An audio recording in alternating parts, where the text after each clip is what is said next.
I'd be a fifth-generation farmer here, located in Sumner, Nebraska. My dad and mom currently own the farm and ranch, and I help manage it for them. We raise corn, some soybeans, and then cattle.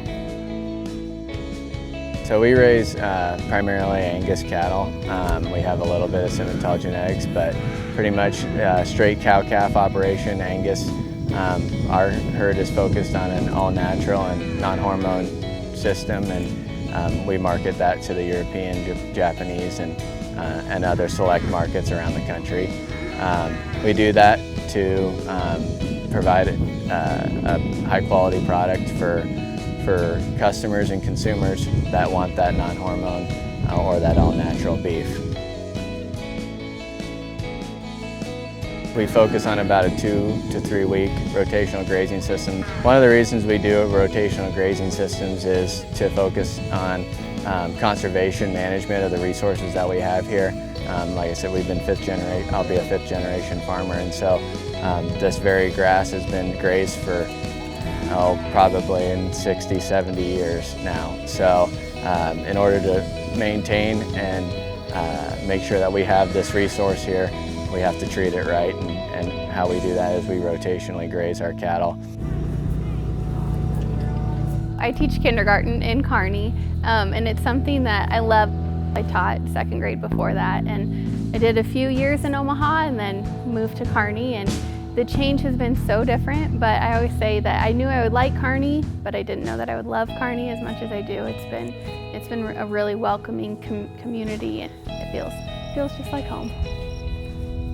The Farm Bureau board came in and read to the students, and it was so funny because it was a book about John Deere, and like 5 of them, they're like, my uncle's name is John, and a lot of the times they don't really even realize what they're passing when they're going down the road or knowing what John Deere was. So being able to have that education and have that information, even in kindergarten, has been really beneficial for them.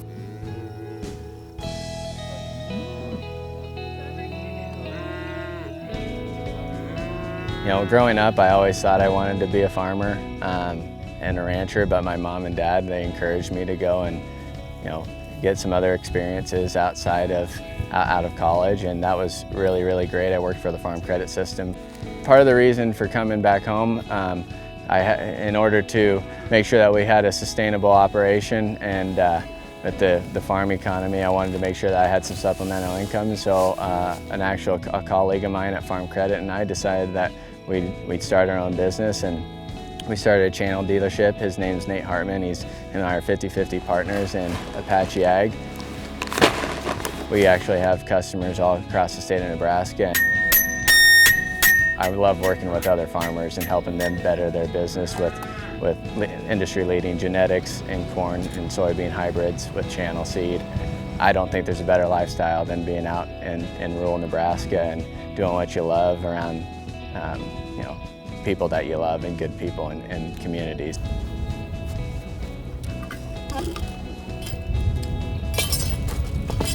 For me, being able to see that side of him, I thought was really kind of neat, because we have this running joke that he treated the herd better than he treated himself during all this storm and all the rain and everything.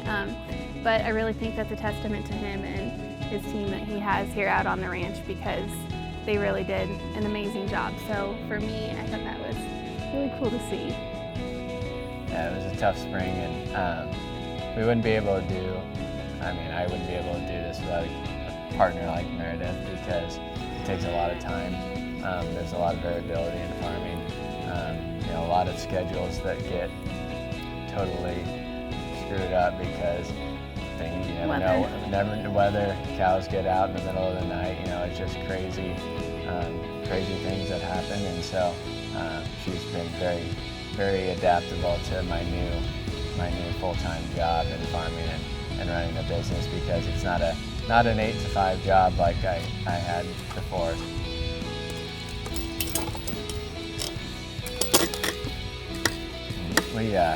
We first got involved with the YFNR committee. I went to a conference, and you know, it just got me thinking that this is something that I wanted to do. And Meredith and I weren't married yet, but When it came time we were approached to be on the committee, it was something that I asked her about, and she was fully supportive of it.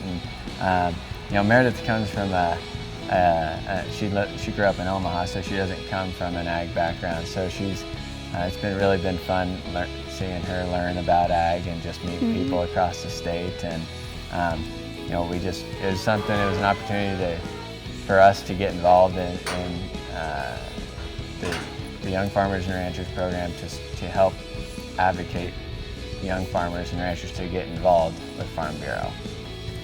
I would say along with that too, would be my biggest thing is I've learned so much from young farmers and ranchers, not growing up in the ag community, but just being able to learn and just to see the different resources that are out there. That's been really helpful too. And I mean, just to meet people from all over the state and just to see that there really is an agricultural community within. So that's been really beneficial for us.